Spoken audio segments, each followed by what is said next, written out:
Welcome, y'all. It's Wes with DIY Food Plot Pro. Thank you so much for joining us.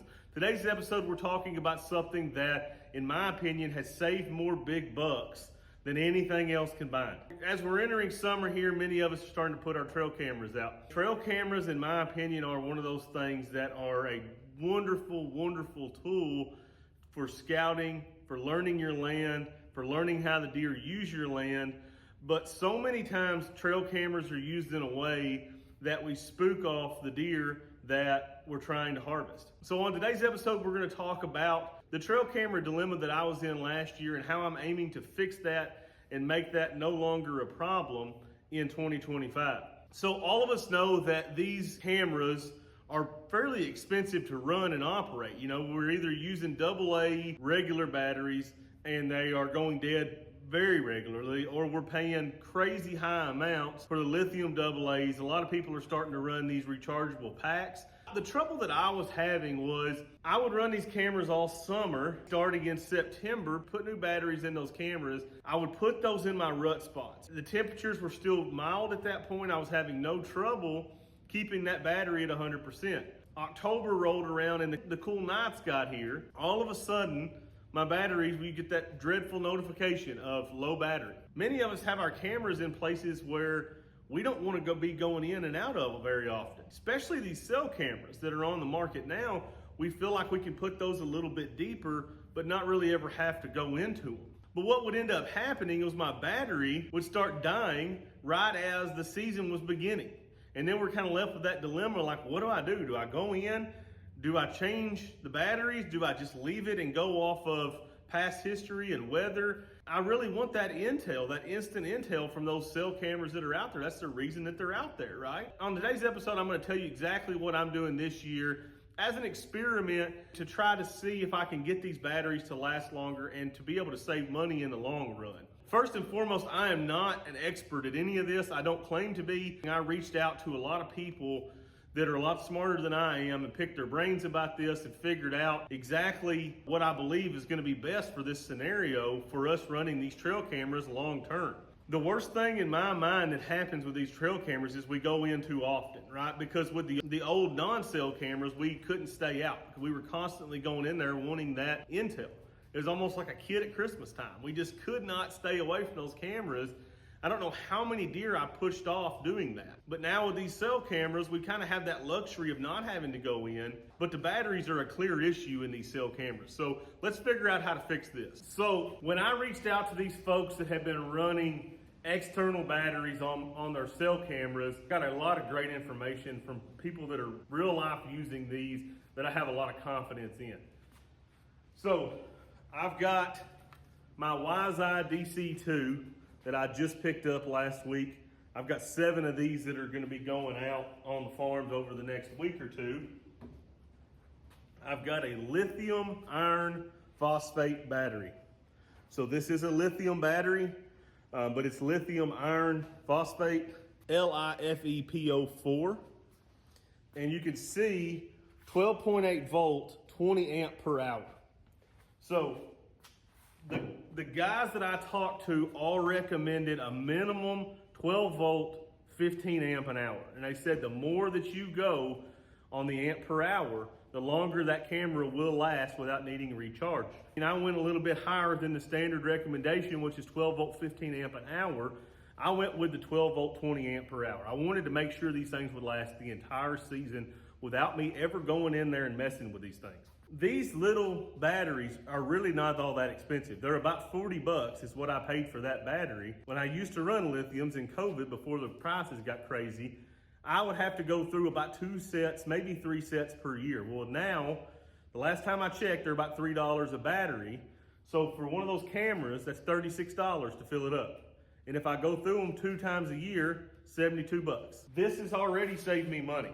I talked to the guy that owns and operates our local battery center here about these type of batteries right here. Common problem with lead acid batteries is when you run them down so low, it's very difficult or impossible to get that battery to recharge. So a lot of times, if you buy the real cheap lead acid batteries, you just have to end up throwing those away. They will not recharge up for you where he assured me that these lithiums will. They have no trouble with that being run down and charged back up. I'm having to go off his expertise here. Obviously, I'm not a battery salesman, but my good friend owns and operates a battery center. So I feel like he knows what he's talking about. I've got a $6 Plano ammo box. And this does have the rubber seal all the way around, as you can see in there. I felt like that rubber seal was pretty important to keep the elements out of that battery. Got a standard drill with a 5/8 drill bit.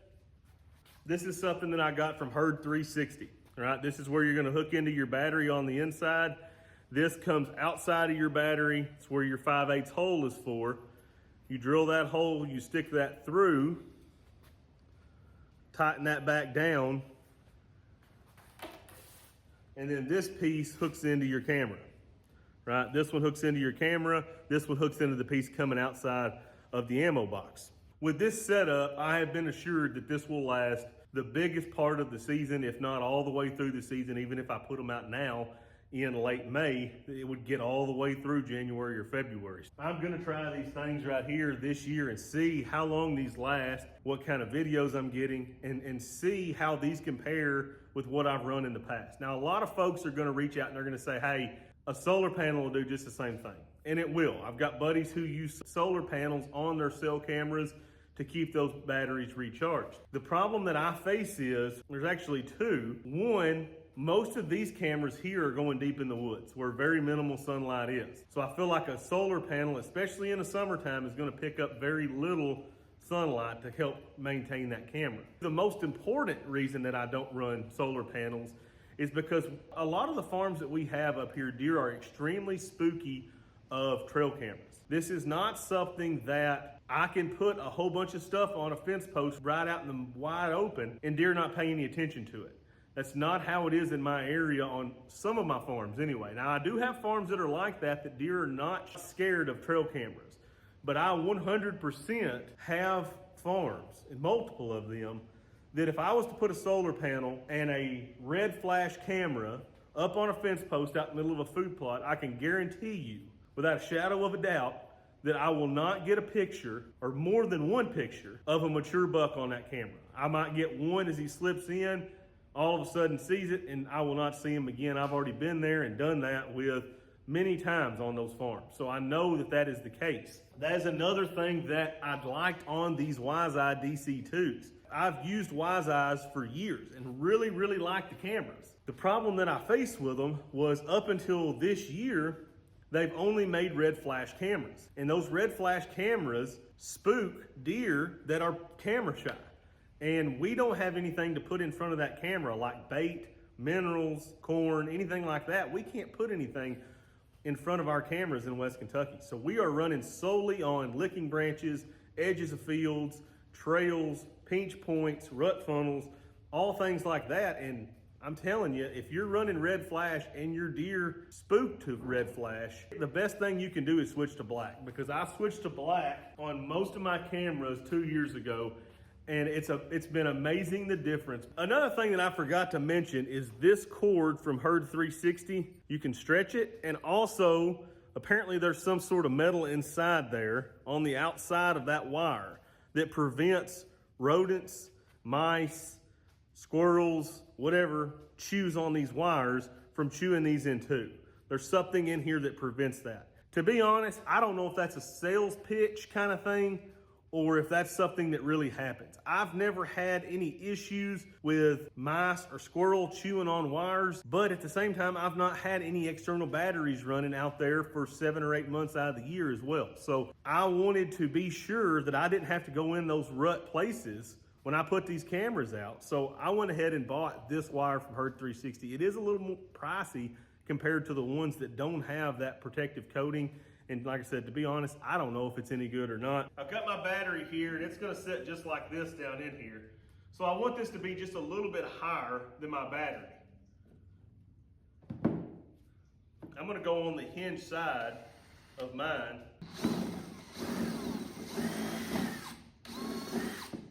Okay, so I've got my hole drilled, just like this. I'm gonna reach with my internal unit unscrew that screw, stick that through, and then put that nut right back on. When you get that done, looks just like that. Okay? And you can buy these boxes from Herd 360 already pre-built, but these were $6 from Walmart. So pretty cheap. If you've got some time, pretty easy thing to do. So then all you would do is screw this right onto that. Just like this. There's two little holes there. I'm not picking it up on my camera. Focus. Focus, camera. So you hook those in, screw that little notch down.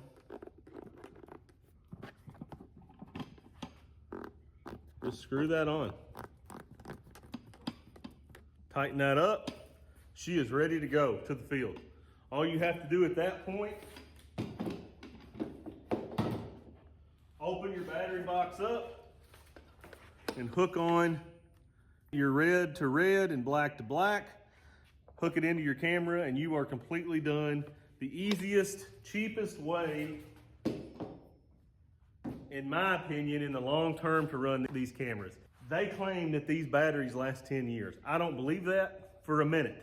But even if they last 4 years, like what we get most of them to last on the farm, that is going to be a significant savings, in my opinion, in not having to go out there. Now, one thing also that I forgot to mention is with these lithium iron phosphate batteries, you will have to get a charger that charges that type of battery. I bought mine for, I think it was like $20, $25. No bells and whistles, it's just a little charger that goes red when it's charging and green when it's done. $40, $6, and $17 for the wire. So, and I feel like all of those are gonna last a pretty long time. I will put this box down at the bottom of the tree, and then I'm gonna wrap that cable around the tree as it goes down. It's plenty long enough to do that. I'll put that behind the base of the tree that the camera's mounted on. And I don't think you're ever gonna notice it any more than what you would a regular cell cam. So thank you guys so much for watching. I really appreciate it. Y'all smash that like and subscribe button.